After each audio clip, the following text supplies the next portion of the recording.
let's get our conversations on CARICOM started. It's now 5.5 minutes after 6 o'clock, as we're joined by Barbados Ambassador to CARICOM, His Excellency David Comissiong. Ambassador, good morning again. Morning, Pearson. Good to see you. How was your weekend, your Easter period? Well, you know, I got back to Barbados on Saturday after a really hectic week in New York.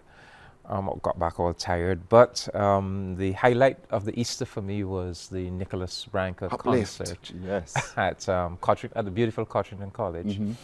And sublime as usual, Nicholas and all the supporting artists. So I really, really enjoyed myself. The concert renewed me, renewed me.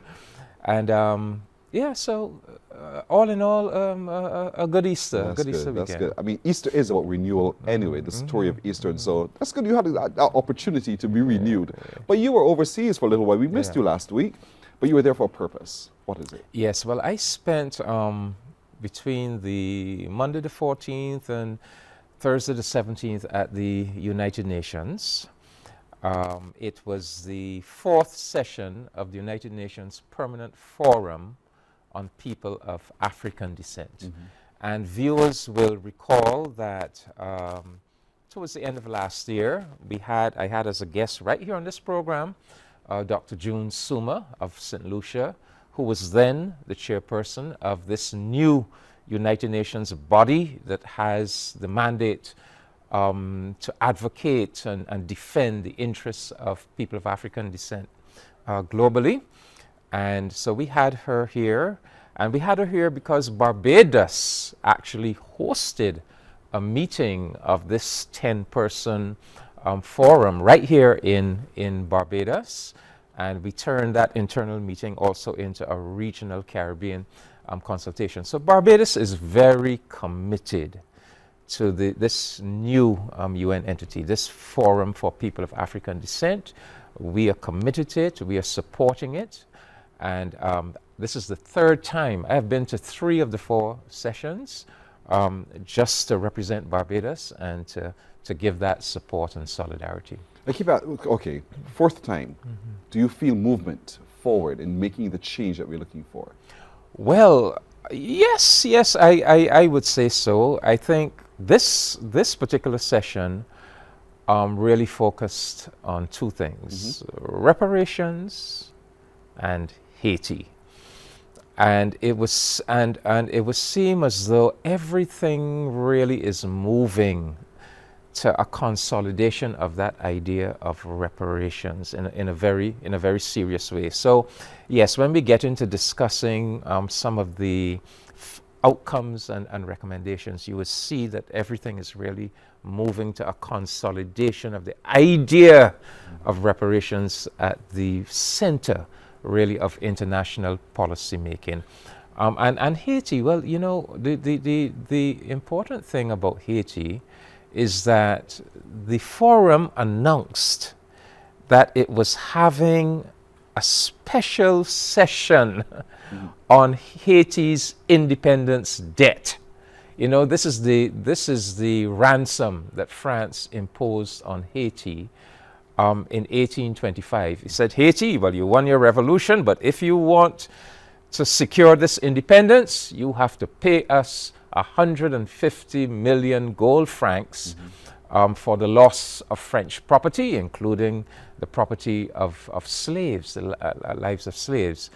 And Haiti had to take on this tremendous debt that really did tremendous damage to Haiti. So the forum said, this is the 200th anniversary of the debt. We're having a special session where we will be calling on France to do the right thing, to recompense Haiti for the injustice done to Haiti by imposing that debt on them. And the day before, lo and behold, the day before that session was to be held, the President of France, President Macron, announced that France will be setting up a commission with Haitian and French members to examine this debt that France owes to Haiti. So that, you know, who knows whether it was the fact that the Permanent Forum said that they were going to be putting the global spotlight on this issue that motivated France to do what what they did. But it could be that, it could be other factors as well. But of course, I have no doubt that that was one of the factors that motivated this very positive movement by France. So Haiti was a big feature at the forum. Who were there? I know Barbados was there, but in terms to get a sense of that momentum, whose voices were raised in that forum? Okay, so it's a United Nations forum.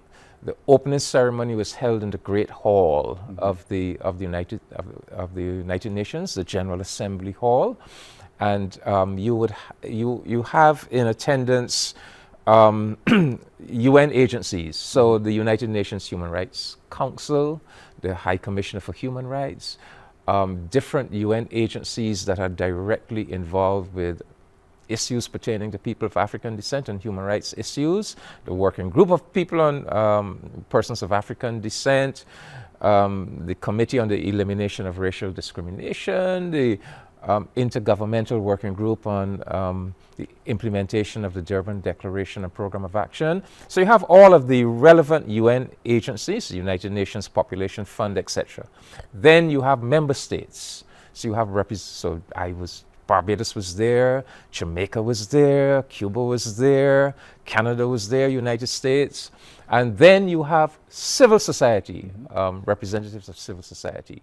So in all, there were 800 to 900 representatives, I think 800 representatives from 90 different countries. So the forum takes place over 4 days. So that is 4 days of hearing at hearings at UN headquarters. But in addition to that, you have side events. So you have different organizations that take the opportunity of a session of the UN Permanent Forum to have side events. So there were 70 different side events. I actually spoke at four side events. All of them important, but I will single out one. There was a side event that was put on by the Anglican Church and the government of Kenya, and it was looking at the responsibility of the Church of England for some of the historical injustices it was involved in, and the need for reparations. And so I spoke at that event with the Archbishop of York, who is the top cleric at the moment in the Anglican Church, now that the Archbishop of Canterbury has resigned. So that was a very important event, because we were able to look at the Anglican Church and what it owes, not only to Africa, but also to the Caribbean, places like Barbados. And then I was able to have dinner with the Archbishop and the ambassadors of Kenya and Jamaica. And so we were able to get into a really deep discussion about the Anglican Church and reparations. And I must say, the Archbishop is very, very progressive on the issue of reparations, you know. So yes, so I spoke at the opening session of the forum on behalf of Barbados. I also spoke at the special session on Haiti, and of course I spoke at the various side events. Lots of speaking. Yeah, it was a tiring week. So as I said, I came back to Barbados really tired, and yes. Thank you, Nicholas, for uplifting me. As we did here at the beginning, the ambassador is back from a UN forum, and so we want to continue sharing with you the outcome of that forum, a part of which he addressed the forum. And so before we continue our discussion, let's share with you how the ambassador, what the ambassador said when he made his address to the UN forum. Ambassador David Comissiong, I will speak on behalf of the Republic of Barbados. And let me say that it is an honor for me to speak on behalf of our country in this historic discussion about restitution and reparations for our Caribbean community, CARICOM member state of Haiti.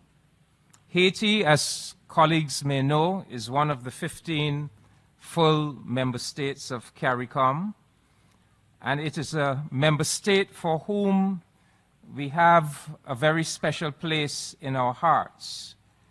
because we are all aware that the Haitian Revolution is the very foundation of our own freedom from enslavement. The Haitian Revolution is also the foundation of the very concept of universal human rights. When other people were waging their revolutions and talking about inalienable rights, that all men are created free, but still holding human beings in human bondage, Haiti declared the total abolition of enslavement, regardless of race or color. Haiti is also the foundation of the modern effort to rediscover and revalorize the glorious history and heritage of Africa after centuries of enslavement and destruction of Africa's civilization. It was the Haitian scholars, the Haitian universities, scholars like Antinor Firmin, that lifted up the forgotten history and heritage of Africa. So we all owe Haiti a tremendous debt. And I wish to say on behalf of the Republic of Barbados that we welcome the news of the setting up of this commission to inquire into the issue of restitution for Haiti, but we acknowledge that there's a long road ahead. Not only is Haiti entitled to restitution for the independence debt, Haiti is also entitled to reparations for 150 years of enslavement. And we want our Haitian brothers and sisters to be aware that our CARICOM Reparations Commission has long ago decided that the Haitian struggle for reparations and restitution must be a priority of our CARICOM campaign. We want our Haitian brothers and sisters to know that our Prime Ministerial Subcommittee on Reparations will be there to give solidarity and support as they undertake this new journey to secure the restitution and reparations that is due to them. And I finally just I cannot end without referencing the security crisis in Haiti. The Haitian National Police need help to get the security situation under control. We acknowledge the efforts made by our Kenyan brothers and sisters to assist with this very difficult task, but a word must go out to the entire international community, to all of the genuine international friends of Haiti. Please step forward and give whatever support you can to the Haitian National Police, the Haitian administration, so that the Haitian people can get the internal domestic security that they need to be able to take their country forward and upward. I thank you, Mr. Chair. Impactful address to the UN Forum.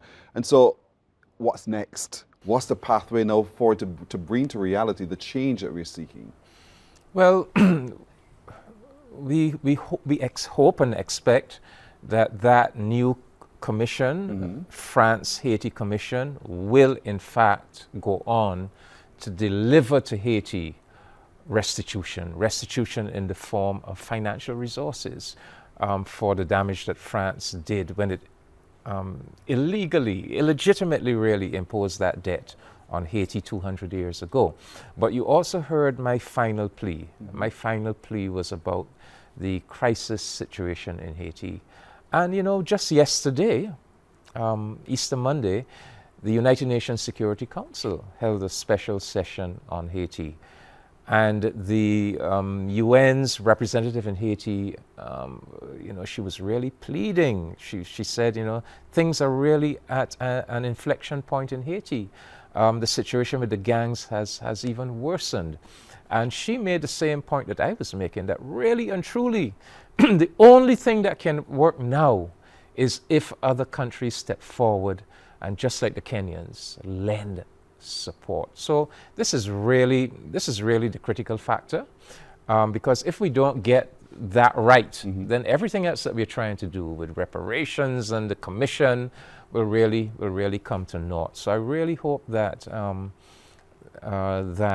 these pleas that are going out for other member states of the UN to step up and do like Kenya and really help to bolster the Haitian police, we really have to work on that. Well, we heard Jamaica has pledged to lend support as well, boots on the ground. Jamaica has done a little.